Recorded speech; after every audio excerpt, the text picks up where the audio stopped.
Ia olentzero hori zer Txikienei joko bat proposatu diegu. denda honetatik zer aukeratuko zenuke?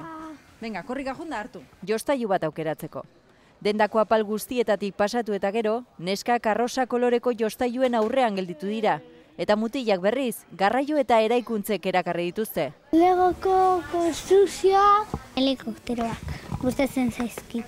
Neskek azaldu digute zergatik ez duten kotxe edo kamioirik hartu. Piskat mutilena delako.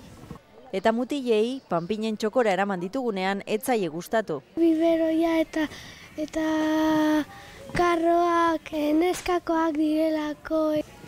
Pixka bat nesketan. Mutilena urdina.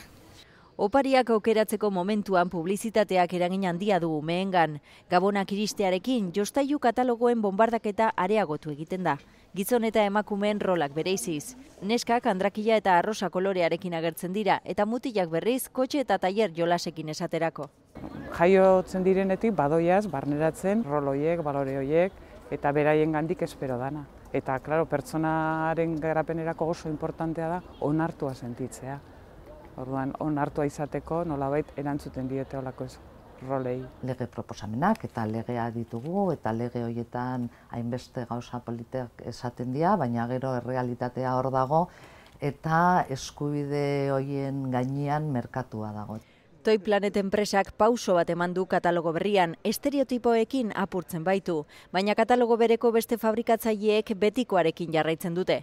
Gustatu zaie idea, baina beraiek oraindik bere jostailuen kutxetan edo beraiek behalitzen dituzten argazketan maketatzeko eta oraindik betiko rolak asaltzen dira. Esaten dute aurrerago egingo dutela, baina ez dira arriskatzen edo ez dira ausartzen. Publizitateak ikaragarrizko indarra du, baina Ez da hori bakarrik, katalogoa desagertuko balira ez genuke konponduko.